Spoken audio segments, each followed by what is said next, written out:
रजीम बिस्मिल्लाहिर्रहमानिर्रहीम। अस्सलाम वालेकुम। मग़फ़िरों को भी सलाम,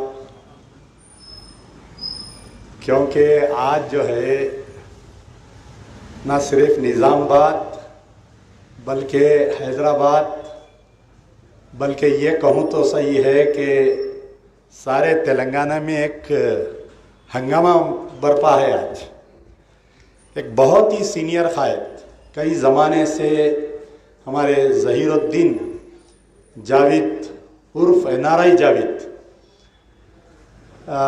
इनकी मेरी बहुत दिनों से मुलाकात थी। तकरीबन मैं समझता हूँ कि पिछले 8-10 साल से मैं और हम दोनों एक दूसरे से फ़ोन पर गुफ्तगू करते थे और ख़ास तौर पर निज़ामाबाद के मसाइल के ऊपर। मैं समझता हूँ कि निज़ामाबाद में एक लड़के को, जिसको चोर समझकर पुलिस वाले ले जाकर टॉर्चर किए, हैदर नाम था, शेख हैदर, एक निज़ामाबाद का एक बहुत मशहूर वाक़या था। नागाराम का एक मासूम बच्चा था, बहुत गरीब, पंचर जोड़ने वाला था। शेख हैदर जिसका नाम था, उसको पुलिस वालों ने चोरी के इल्ज़ाम में ले जाकर उसको इतना बेदर्दी से मारा, उसका इंतकाल हो गया, पुलिस कस्टडी में मर गया वो। और उसको निज़ामाबाद में बात नहीं फैलना बोलकर उसको गांधी हॉस्पिटल लाकर यहाँ पर उसका पोस्टमार्टम करके रातें रात उसकी तदफीन करने की कोशिश की गई। तो मैं समझता हूँ कि उस तारीख़ से लेकर मुसलसल, यानी पिछले 8 साल पुराना वाक़या है, तो उस तारीख़ से लेकर आज की तारीख़ तक जो है अल्लाह ताला हमसे काम ले रहा है। निज़ामाबाद जो है मजलिस इत्तेहादुल मुस्लिमीन का ख़िला था और आज अल्लाह के फजल से मजलिस बचाओ तहरीक का ख़िला हो रहा है। मुझे वो तकरीर आज भी याद है। मोहतरम अकबरुद्दीन ओवैसी साहब एक तकरीर किए थे, जो अक्सर उसको हेट स्पीच के नाम से जाना जाता है। तो उस तकरीर में उन्होंने ये कहा था कि निज़ामाबाद की आवाम को अगर मेरी कोई ज़रूरत पड़ेगी तो मैं 4 घंटे के अंदर निज़ामाबाद आऊँगा। उनकी तकरीर की तारीख़ निकाल कर देखिए और आज की तारीख़, मैं समझता हूँ कि निज़ामाबाद में ऐसे ऐसे वाक़यात पेश आए कि 4 घंटे में तो दूर की बात है, 4 दिन, 4 हफ्ते, 4 साल में नहीं आए। कई मसाइल पेश आए निज़ामाबाद में। निज़ामाबाद में पुलिस का जुल्म हुआ, क़ायद लापता। निज़ामाबाद में NRC के एजिटेशन, NRC और आपके CA का एजिटेशन चला। सैकड़ों मुस्लिम बच्चों को ले जाकर पुलिस कस्टडी में डाले, जेलों में डाले, क़ायद लापता। निज़ामाबाद एक छोटा सा का कोई कम्युनल राइट्स हुआ था भैंसे में, आज की तारीख़ तक क़ायद लापता। बोधन में कई वाक़यात पेश आए, जो निज़ामाबाद डिस्ट्रिक्ट का वाक़या बोल रहा हूँ मैं आपको, कोई लंदन अमेरिका की बात नहीं कर रहा हूँ, बल्कि निज़ामाबाद डिस्ट्रिक्ट की बात कर रहा हूँ। तो आदमी जो है किसी को अपना क़ायद इसलिए बनाता है, वोट इसलिए देता है, मिल्लत के नाम पर जो वोट लिया जाता है वो मिल्लत के काम आना चाहिए। लेकिन ये हमारा क़ायद ऐसा कि सिर्फ़ और सिर्फ उसको ज़रूरत पड़ी तो जब वो आता है आपके दरमियान में। तो हमारे ज़हीरुद्दीन, सैयद ज़हीरुद्दीन जावेद साहब, अल्लाह ताला, आप सादात है, सादात घराने से आपका ताल्लुक़ है। और कभी भी जो इनकलाबात आते हैं वो अमीर के महल से नहीं आते, एक गरीब की झोपड़ी से इनकलाबात आते हैं। तो इंशाअल्लाह निज़ामाबाद में भी एक सादत की तरफ से इनकलाब आएगा इंशाअल्लाह। ये मेरी 8 साल 10 साल की मेहनत है, जो मैं अक्सर निज़ामाबाद जाया करता था। छोटी छोटी दावतों में लोग बुलाते थे। बाज़ वक़्त तो ऐसा होता था कि हकीक़े की दावत में, छिल्ला छट्टी की दावत में बुलाते थे तो मैं बराबर जाता था। तो लोग पूछते थे कि भाई आप इतनी छोटी सी दावत के लिए 4 घंटे का सफ़र तय करके जाते और 4 घंटे का सफ़र तय करके आते। तो मुझे यकीन था कि एक ना एक दिन अल्लाह ताला निज़ामाबाद के लोगों का दिल फेरेगा और हकीकत को जानेंगे और मजलिस बचाओ तहरीक का परचम वो पकड़ेंगे। आज वो दिन आ गया। एक बड़ी शख्सियत आपके वालिद जो है मजलिस इत्तेहादुल मुस्लिमीन के बानियों में से है। 40 साल खिदमत की है मजलिस इत्तेहादुल मुस्लिमीन की, और आप तकरीबन 22 साल से एक्टिव रहे। आपको कारपोरेटर का टिकट ऑफर करे, बोले नहीं मैं कारकुन हूं, कारकुन रहूंगा। आप देखिए क़यादत के फैसले किस तरीके से हुए निज़ामाबाद से। निज़ामाबाद की आवाम के साथ किस कदर क़यादत के फैसले हुए। पहली मर्तबा निज़ामाबाद में के मुसलमानों ने 18 कारपोरेटर दिया। कितने कारपोरेटर दिया? 18 कारपोरेटर एमआईएम को, एआईएमआईएम को, और 12 कारपोरेटर टीआरएस को दिया। आपकी क़यादत क्या की? 18 कारपोरेटर को ले जा, वोट लिए टीआरएस के खिलाफ में, वोट लिए केसीआर को गालियां देकर। बाद में जैसे ही 2014-2015 में जो बल्दिया इलेक्शन हुआ, 18 कारपोरेटर मजलिस इत्तेहादुल मुस्लिमीन जीतने के बाद में निजामाबाद में मेयर का दावा करना था, लेकिन पूरे 18 कारपोरेटर को ले जाके कविता की झोली में डाल दिए। और 18 कारपोरेटर 5 साल तक बिल्कुल खामोश, गांधी जी के बंदर, बुरा ना देखो, बुरा ना बोलो, बुरा ना सुनो। तो इस तरीके से वो 18 कारपोरेटर जो मिल्लत के नाम पे इलेक्शन जीते, मिल्लत के नाम पे वोट लिए, क़यादत, मजबूत क़यादत, अक्सर तकरीर में बोलते हैं कि मजबूत क़यादत। तो ये जो 18 कारपोरेटर को ले जाकर झोली में डाले। बाजुक बोधन एक डिस्ट्रिक्ट है जो निजामाबाद डिस्ट्रिक्ट का एक एरिया था, बोधन में मजलिस इत्तेहादुल मुस्लिमीन का चेयरमैन बन सकता था, लेकिन वहां पर भी मांडवाली करके चेयरमैन को सरेंडर कर दिए। निर्मल में अल्लाह ताला मौका दिया, वहां पर भी क़यादत सरेंडर हो गई। तो आज मैं बतलाना चाह रहा हूं कि सिर्फ वोटों की खरीद या कारपोरेटर्स, एमएलए, एमपीओ की खरीद और फरोख्त नहीं हो रही। आज के दौर में लोग बोलते कि गुजरात में मोदी था, जुल्म किया। लोग कहते कि कर्नाटका में बीजेपी की हुकूमत है, जुल्म हो रहा। लोग कहते हैं कि राजस्थान में फलानी गवर्नमेंट की हुकूमत है, मुसलमानों के घर ढाए जा रहे हैं। लोग कहते कि उत्तर प्रदेश में योगी है, मुसलमानों पर जुल्म हो रहा। लेकिन वो मीडिया, वो तमाम लोग, वो क़यादत कहां पर है? 5 मसाजिद शहीद हो गए। ये तेलंगाना की सरजमीन, ये केसीआर की सरजमीन, ये असदुद्दीन ओवैसी और टीआरएस की दोस्ती, ये एआईएमआईएम और टीआरएस। मैं कोई मुखालिफत इसलिए नहीं कर रहा हूं कि सियासी इख्तलाफत है बोलकर, लेकिन हक़ाइक़ को आपके सामने लाना ये मेरी जिम्मेदारी है। आज आप बतलाइए कि 5 मस्जिदा ये तेलंगाना की सरजमीन में, ये केसीआर के दौर में शहीद हुए नहीं हुए, बताइए आप। क्या निज़ामाबाद के मुसलमान बेवकूफ़ है? क्या निज़ामाबाद के मुसलमानों का शऊर जागेगा या नहीं जागेगा? क्या मुसलमानों का ज़मीर जागेगा नहीं जागेगा तेलंगाना का?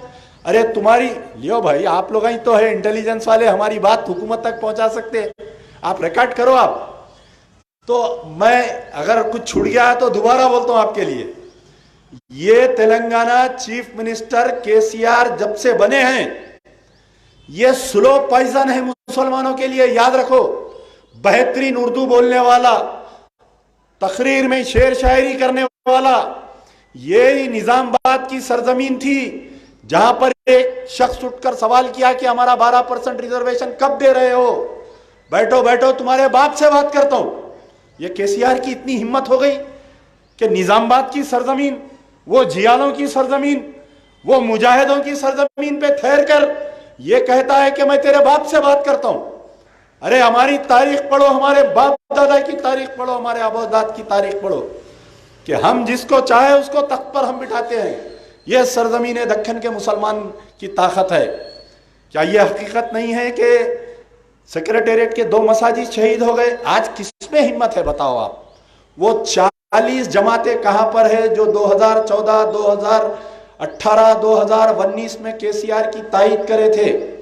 ठीक है, चलो मान लिया कि भाई मजलिस इत्तेहादुल मुस्लिमीन की क़यादत कमजोर, डरपोक, मजहूल, बिकाऊ, फलाना फलाना फलाना, लेकिन दूसरे लोग कहां पर है बताओ आप? कहां पर है वो सियासी गैर सियासी जमातें जो टीआरएस की बिरयानी खाकर चीफ मिनिस्टर के प्रगति भवन के बोटियां निगल कर खामोश बैठे हुए हैं? क्या बतलाओ आज किसी की आवाज है? इनकाउंटर हुए 2014 के बाद में, आलेर एनकाउंटर हुआ, क्या किसी की आवाज है? बताओ। मुस्तफाउद्दीन आर्मी गैरिसन में उसके साथ बदफेली की, उसको जिंदा जला दिया गया। आज 8 साल का अरसा, क्या बताओ उसके साथ इंसाफ हुआ? क्या बताओ आप आदिलाबाद में जो आर्मी जवान के घर पे हमला करके वटोली में 6 आदमी को जिंदा जला दिए, क्या उन मजलूमों को इंसाफ मिला? बताओ। निजामाबाद डिस्ट्रिक्ट की बात कर रहा हूं ना मैं, कोई दूसरे मसले पर नहीं बोल रहा हूं। क्या बतलाओ निजामाबाद की जो कलेक्टर ऑफिस है उसकी मस्जिद बंद पड़ी हुई है, क्या आज कोई कायद आवाज लगा रहा? बताओ उस मस्जिद को खोलने के लिए। क्या बतलाओ आज जाकर देखो।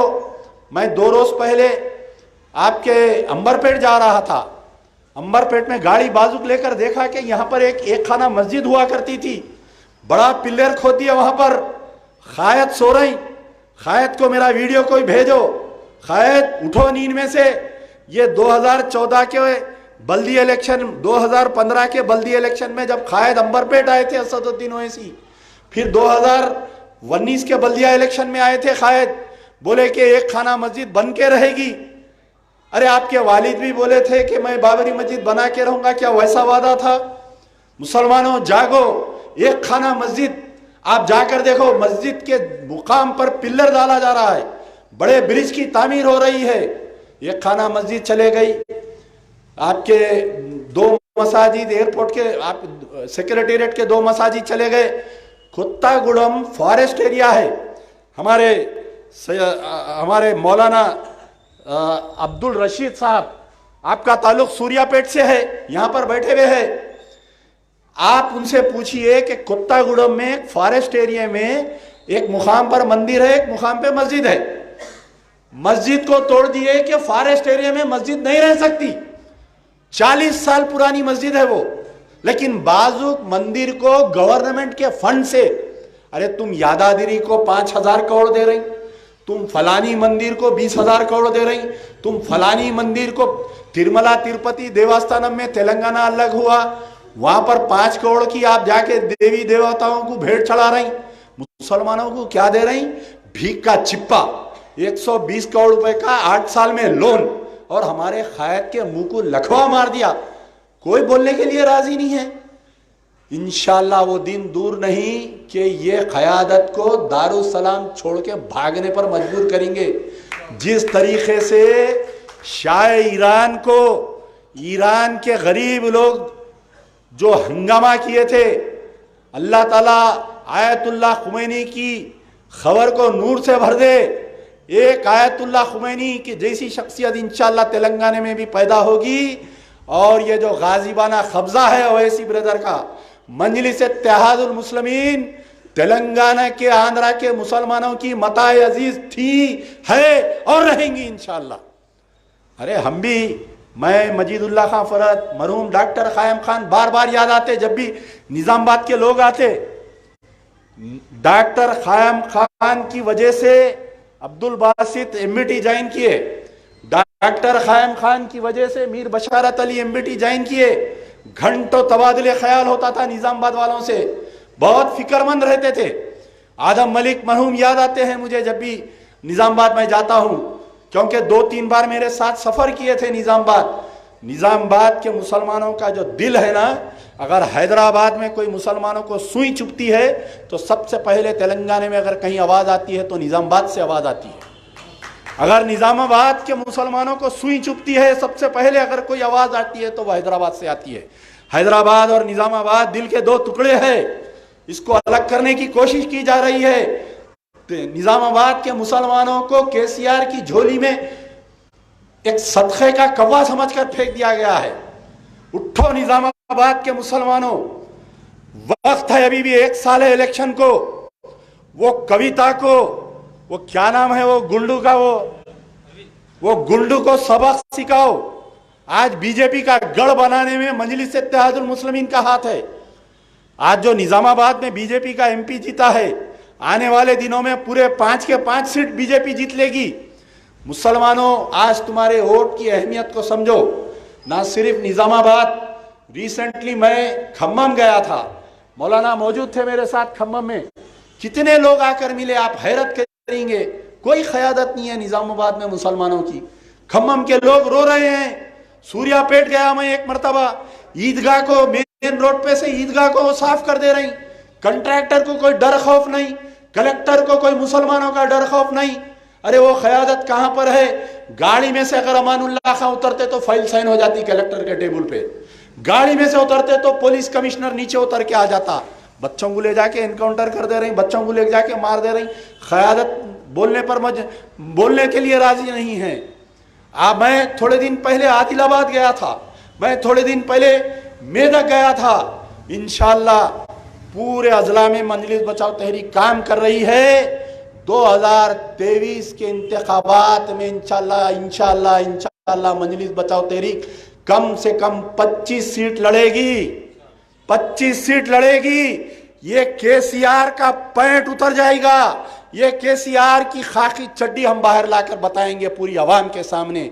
ये केसीआर ना मुसलमानों का दोस्त है ना हिंदुओं का दोस्त है, ये KCR only for Rao family है।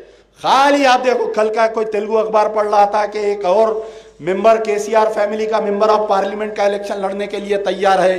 कोई कह रहा है कि सिद्दीपेट से उसको एमएलए लड़ाकर हरीश राव को। खाली आप बताओ कौन से खानदान का फायदा हुआ? सिर्फ वो आंध्रा के पॉलिटिशियंस जो टीडीपी से जीते थे वो लोग आके श्रीनिवास यादव की शक्ल में बोलिए या कोई और शक्ल में वो मिनिस्टर बने। वो कहां पर है तेलंगाना के हीरोज? कल मेरे पास एक बेचारी खवातीन आई कि कोई मुस्लिम खवातीन आई, मैं नाम भूल रहा हूं, कि तेलंगाना एजिटेशन में एक साहब अपने आप को जलाकर मार दिए। उसकी बीवी को घर देते बोले घर की जगह ढेला नहीं मिला, उसकी बीवी को नौकरी देते बोले नौकरी की जगह वजीफा, विडो पेंशन के लिए तड़प रही उन्हें। कल 2 घंटे बैठ के गई, वापिस जाने का किराया नहीं था। ये प्रजा दरबार में इंशाल्लाह उसकी कार्रवाई कर रहा हूं, उसको हम जाती घर दिलाने की कोशिश कर रहे हैं। मैं इंशाल्लाह आज या कल में उसका ऐलान करने वाला हूं। अरे कोई मिलने के लिए राजी नहीं है। मैं चैलेंज कर रहा हूं टीआरएस के एमएलए, मिनिस्टर, एमपी से, आज रात में आप फोन करो, कल सुबह में मुझे केसीआर का अपॉइंटमेंट होना, अगर आप मिल लिए तो मैं चैलेंज कर रहा हूं, मैं अपनी सियासी जिंदगी से इस्तीफा देने के लिए तैयार हूं। एक मुस्लिम एमएलसी मिले बेचारे टीआरएस पार्टी के, 1 महीना पहले मुझको मिलके ये बोले कि मेरी लड़की की शादी है, मैं आपको दावत दूंगा, आप आना। 1 महीने के बाद में मैं उनसे मिला, भाई दावत देना भूल गए क्या आप? पूछा मैं तो बोले नहीं, मुझे को केसीआर का अपॉइंटमेंट नहीं मिल रहा, मैं वो रुखा दे के तारीख तय करने के लिए मैं कोशिश कर रहा हूं। कितनी बुरी हालत है देखो आप, टीआरएस के एक एमएलसी की बोल रहा हूं मैं आपको, इतनी बुरी हालत है कि सीएम का अपॉइंटमेंट नहीं मिल रहा। अपनी बेटी की शादी का रुखा दे के तारीख तय करने के वास्ते, तो आप बतलाओ कि गली के लीडरों की क्या हालत होंगी। फुटबॉल बने हुए है, कोई निप्पल बना हुआ है, कोई चॉकलेट बना हुआ है, कोई कैडबरी बना हुआ है। अब इलेक्शन के सामने थोड़ा बहुत वो माइनॉरिटी का लोन कहते 120 करोड़, अरे कितने 60 लाख मुसलमानों में 120 करोड़, और दलित बंधु स्कीम में 5200 करोड़। दलित बंधु स्कीम में हर फैमिली को 10 लाख रुपए ग्रांट फ्री में दे दिया रहे केसीआर साहब। आपका टैक्स का मनी दलित बंधु को तुम 5000 नहीं 10,000 करोड़, जो मेरे को एतराज नहीं है, लेकिन याद रखो हमारा भी खून है इस तेलंगाना की जिद्दोजहद में, हमारा भी पसीना है। तुम हमारे साथ नाइंसाफी करेंगे, वो चंद्रबाबू नायडू की क्या हालत हुई तेलंगाना में, उससे बदतर तुम्हारी हालत होंगी। ट्रैफिक चालानात, अरे ट्रैफिक चालानात निजामाबाद में कितने हो रहे हैं बताओ? रोजाना मुझे फोन आ रहे हैं निजामाबाद से, साहब ऑटो ठहरा हुआ था 1000 रुपए चालान। हैदराबाद के 3 कमिश्नरेट्स में ट्रैफिक चालानात के क्या हालत है? ऐसा महसूस हो रहा पूरी सरकार की तनख्वाह जो है ट्रैफिक चालानात से निकल रही, कोई बोलने के लिए राजी है? Hyderabad, greater Hyderabad municipal corporation में 35 MLA, 12 member of parliament, 7 Rajya Sabha, sir भर के कायदीन है। बतलाओ किसी की हिम्मत है जाके कमिश्नर ऑफ पुलिस की आंख में आंख डाल के बोलने के लिए? कल तक क्या होता था, रात में कोई पान का डब्बा खुला है, रात में कोई बंडी खुली है, या कोई गरीब मेवा बेच रहा, उसको नाइट चालान बोल के करते थे। आता था सुबह में लेके जाते, उसको मॉर्निंग कोर्ट में चालान बना के सुबह में घर को भिजा देते। पिछले 3 महीने से हैदराबाद में जुल्म हो रहा मेरे भाई। क्या जुल्म हो रहा? जो भी रात में अगर कोई दुकान गलती से खुली रखा, पान का डब्बा खुला रखा, उसको लेके जाके कन्विक्शन डाल रही। 15 दिन का कन्विक्शन, 20 दिन का कन्विक्शन, 25 दिन का कन्विक्शन। फलकनुमा पुलिस स्टेशन के तहत एक मासूम बंडी वाले को लेके जाके 15 दिन उसको रिमांड कर दिए। उसके घर में 3 दिन के बाद में बच्ची की शादी, बाप महरूम रह गया अपने बेटी का सेहरा देखने से। यह हैदराबाद के पुलिस का जुल्म। बताओ क्या कोई कायद तुम्हारा बोलने के लिए आज तैयार है? यह कन्विक्शन। कल परसों कोई बच्चे स्पोर्ट्स कार में जा रही, अरे बच्चे है, अल्लाह दिया, तेरे बाप की जागीर है, अपनी गाड़ी में फिर रहे थे, सर्कल रिवॉल्वर निकाल कर डराता। क्या पुलिस इसलिए है? बताओ क्या यह मॉरल पुलिसिंग है? मासूम बच्चों को ले जाके, घर के 4 बच्चों को रिमांड कर दिए कल लेके जाके। बतलाओ कोई कायद बोल रहा? 15 दिन का रिमांड, उसकी जिंदगी खराब कर दिए। ना उसका पासपोर्ट बनता, ना वो बच्चा अमेरिका जा सकता पढ़ने, ना वो बच्चा ऑस्ट्रेलिया जा सकता, ना बच्चा कनाडा जा सकता। अरे कन्विक्शन डाल दे रही, 15-15, 20-20 दिन का कन्विक्शन। मैं कल हमारे मुजफ्फरुल्लाह खान साहब एडवोकेट से मैं पूछा कि भाई ये कन्विक्शन का क्या किस्सा है? पहले जमाने में लेके जाते 100 रुपए का चालान बनते, वो भी किसको? जो जुआ खेलते गड़ जाते उनको लेके जाके मॉर्निंग कोर्ट में पेश करते, सुबह में 100 रुपए का चालान करके छोड़ देते।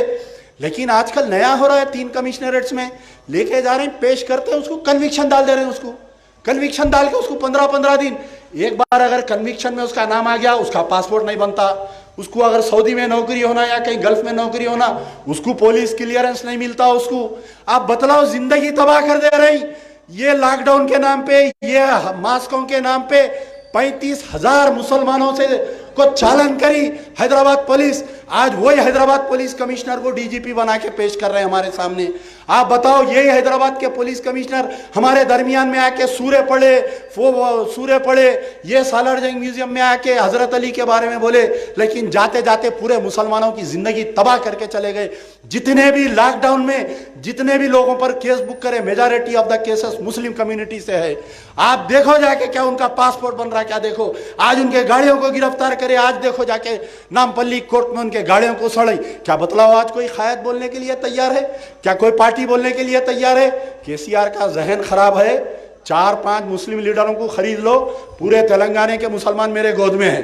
बीजेपी को तो जरूरत ही नहीं है। बीजेपी बोल रही मुसलमानों के हमारे को वोट की जरूरत नहीं है। कांग्रेस का सरबरा, उन्हें खुद आरएसएस का एजेंट है, उन्हें क्या मुसलमानों के बारे में बात करेंगे? बताओ, शमशाबाद की मस्जिद टूट गई और आपके देवर, इन्हें जहां का पहले एमएलए था रेवंत रेड्डी, वहां पर एक मासूम बच्चे का कत्ल हो गया। मैं गया वहां पर, उस मुकाम पे पता नहीं। निज़ामाबाद की वो मारूफ और मकबूल तरीन शख्सियत जो मजलिस इत्तेहादुल मुस्लिमीन से मजलिस बचाओ तहरीक में शामिल हुई है, मैं दिल की गहराई से इस्तकबाल करता हूँ और दरख्वास्त करता हूँ मोहतरम जनाब ज़हीरुद्दीन जावेद साहब से कि वो आपको खिताब फरमाएं।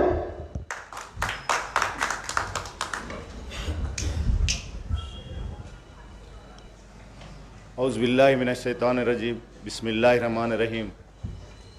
आज जो बोलने का मौका दिया, इस पर तशरीफ़ फरमा मजीदुल्लाह खालिद साहब, अमजदुल्लाह खान साहब और जो निज़ामाबाद से मेरे साथ आए हुए साथी लोग, मैं बताना ही चाह रहा हूँ कि मैं बहुत सी मेहनत करके कौम के लिए, मज़लूम कौम के लिए काम किया था मजलिस इत्तेहादुल मुस्लिमीन में, मगर मुझे वो सिला नहीं मिला। और मैं इसका पोजीशन के लिए नहीं किया, क्योंकि मैं यही चाह रहा था कि भाई मज़लूम लोगों के साथ इंसाफ करे। बस अपने कारपोरेटर अपने जेबों भरने के लिए काम कर रहे हैं। वहाँ पे कोई मज़लूम की ये शिकायत दर्ज नहीं, पूरा नहीं कर रहे, उसकी शिकायतों को पूरा नहीं किया जा रहा। और वहाँ पे बोलते सो बहुत से जुल्म मज़लूम लोग परेशान हैं, पट्टों के पट्टे गायब, पट्टेदारों पे दूसरे लोगों के कब्ज़े, लैंड ग्राबर्स के कब्ज़े, बहुत से मुश्किलात ये आ रहे हैं वहाँ पे।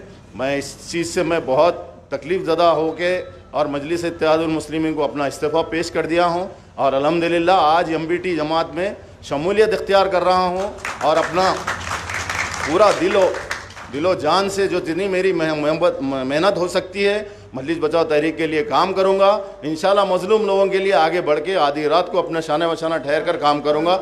मेरी जो मुझे मौका दिया गया उसके लिए मैं शुक्रिया अदा करता हूँ। अल्लाह हाफ़िज़।